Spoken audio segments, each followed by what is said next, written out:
O homem de mente lúcida é aquele que se liberta dessas ideias fantasmagóricas e olha de frente à vida, e se convence de que tudo nela é problemático, e se sente perdido.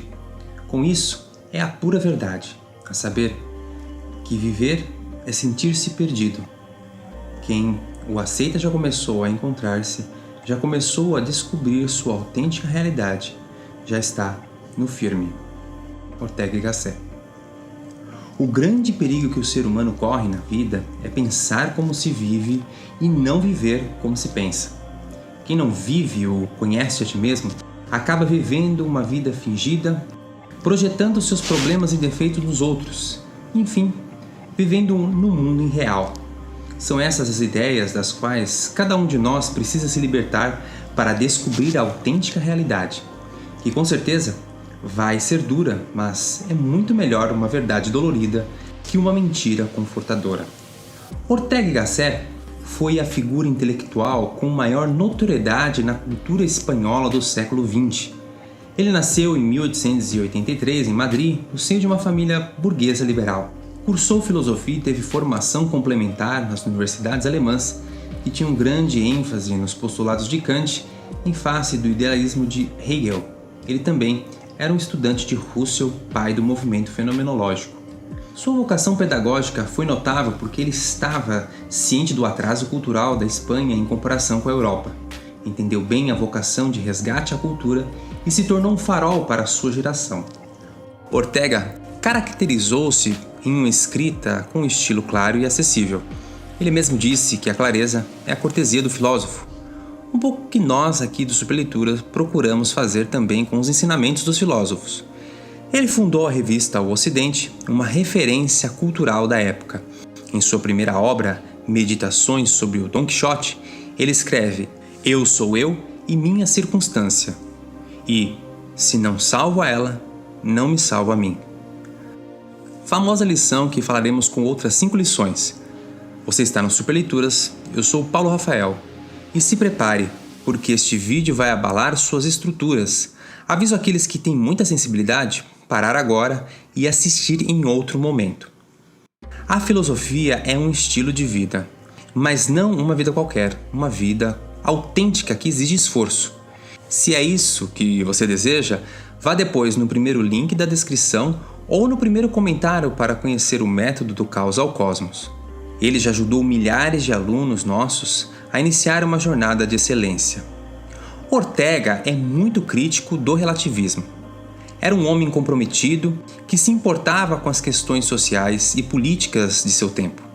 No livro A Rebelião das Massas, adverte sobre o papel decisivo do homem das massas, aquele homem que se deixa guiar pelo rebanho e acaba atrapalhando os outros de serem excelentes. Vamos às lições. Primeira lição: o culto do corpo é eternamente sintoma de inspiração pueril, porque só é belo e ágil na mocidade, enquanto o culto do espírito indica a vontade de envelhecimento, porque só chega à plenitude quando o corpo entrou em decadência. O triunfo do esporte significa a vitória dos valores da juventude sobre os valores da senectude. Ainda na minha geração, gozavam de grande prestígio os modos da velhice.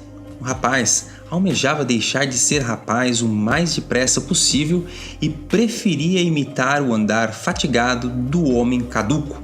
Hoje, os meninos e as meninas se esforçam em prolongar sua infância e os moços em reter e sublinhar sua juventude. Não há dúvida, a Europa entra numa etapa de puerilidade. Ortega y Gasset, a desumanização da arte. Cultuar o corpo é diferente de cuidar da saúde e fazer exercícios. O culto ao corpo é o culto da juventude. E o jovem tem como maior obrigação tornar-se o adulto o mais rápido possível. Muitos adultos, e até idosos, querem viver como adolescentes. E a sabedoria que deveria ser a qualidade almejada por todos e encontrada nos mais velhos, está cada vez mais escassa. Isso é sinal de grave desordem na sociedade. Crescer e envelhecer é bom, mas talvez isso nos lembre da morte, o medo da dor, ou de prestar contas do que fiz com a vida. E encarar o inevitável fracasso de ter trocado o tamanho de manequim, mas não aumentado o tamanho do caráter. Segunda lição. Essas são as únicas ideias verdadeiras, as ideias dos náufragos. O resto é retórica, postura, farsa íntima. Aquele que não se sente verdadeiramente perdido, perde-se inexoravelmente, quer dizer, jamais se encontra. Nunca encara a própria realidade. O mundo está cheio de palavras vazias e discursos que não ressoam em vidas concretas. A hipocrisia, a incoerência é sinal de que as pessoas não têm uma vida refletida, como disse Sócrates. Palavras, lições de moral, exigências vão muito bem para a vida dos outros, mas para si próprios, todas as desculpas são válidas. Muitas ideias que hoje aparecem por aí são simulações teatrais completamente fora da realidade. Por isso, o filósofo Ortega Gasset diz que as ideias verdadeiras são as ideias dos náufragos. Ou seja, quando você está naufragando entre a vida e a morte, as ideias que lhe aparecem naquele momento são aquelas que verdadeiramente importam. É preciso fazer essa experiência de naufragar, sentir-se perdido e sem sentido em algum momento da vida para, a partir disso, viver o que se pensa e não ficar a vida inteira pensando como se deveria viver. Terceira lição. Diante de uma só pessoa podemos saber se é massa ou não. A massa é todo aquele que não se valoriza a si mesmo, no bem ou no mal, por razões especiais, mas que se sente como todo mundo e, entretanto, não se angustia, sente-se à vontade ao sentir-se idêntico aos demais. Ortega Gasset, A Rebelião das Massas. O homem das massas, o que poderíamos também chamar de efeito manada, aquele que se contenta com qualquer coisa, o famoso nem fede nem cheira. A indiferença e a apatia é o estado das almas que já morreram, mas não foram ainda enterradas, mortos-vivos. Quem dera muitos se angustiassem e começassem a se perguntar o sentido das próprias vidas. O problema é ficar na mediocridade. Por isso nós, os Superleituras, procuramos colocar a filosofia na prática. A filosofia real é aquela que procura conduzir cada pessoa para o mundo, muitas vezes desconhecido, do próprio eu. Quem não se descobre através da meditação e do silêncio é uma pessoa da massa, é idêntica aos demais, não é autêntica. Por isso, nós propomos na Escola dos Pensadores um método para cada um sair desse estado de coma espiritual. Basta ir no link da descrição ou no primeiro comentário. Quarta lição. Eu sou eu e minha circunstância. E se não salvo a ela, não me salvo a mim. Frase simples, mas de conteúdo pesado.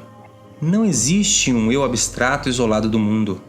Esse mundo que me rodeia forma uma parte do que sou e, a outra parte, forma o meu eu enquanto ser subjetivo.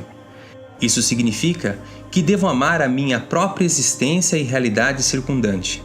Eis a tarefa que é dada para cada um de nós de forma individual e intransferível: aceitar o peso de sermos nós mesmos nas nossas circunstâncias.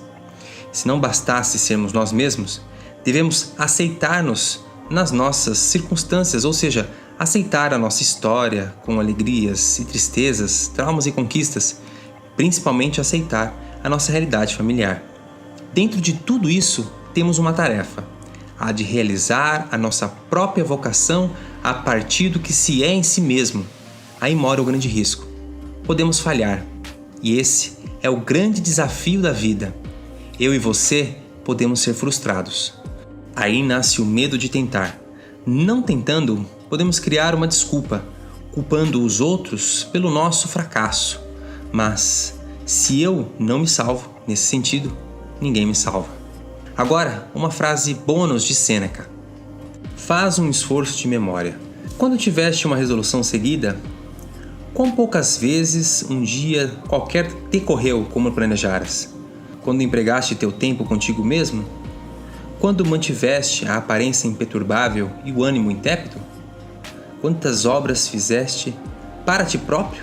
Quantos não terão esbanjado tua vida sem que percebesses o que estavas perdendo? O quanto de tua vida não subtraíram sofrimentos desnecessários, tolos contentamentos, ávidas paixões, inúteis conversações, e quão pouco não te restou do que era teu. Compreendes que morres prematuramente. Seus dias, semanas, meses e anos estão saindo conforme a sua programação? Peraí, você faz alguma programação? Se faz, Você conseguiu seguir? Ou a procrastinação, a vontade fraca te rouba o tempo? Ao invés de se dedicar ao que interessa, fica horas nas redes sociais e depois sente todo o peso e uma sensação de fracassado. Eu também carreguei esse problema por anos. Depois que segui o método da filosofia na prática, consegui conquistar graduação, pós-graduação. Hoje, além de dar aulas na universidade, faço esses vídeos de super leituras, tenho um filho pequeno que procuro dedicar o máximo de tempo. Quer tirar do papel seus propósitos, como diz Ortega Gasset, salvar a si mesmo? O primeiro passo é criar ordem no caos da sua vida. Não se começa a casa pelo telhado. A ordem é o princípio do sucesso. Se você quer deixar de ser um sujeito das massas e tornar-se cada vez mais quem você é e fazer o que você nasceu para ser, clique aqui para pegar uma lembrança nossa e vá no link da descrição ou no primeiro comentário. Chega de ser atropelado pela vida, tome ela nas mãos e siga a sua rota. Não se esqueça de se inscrever no canal, comente o que você mais gostou, nos siga no Instagram. Um grande abraço.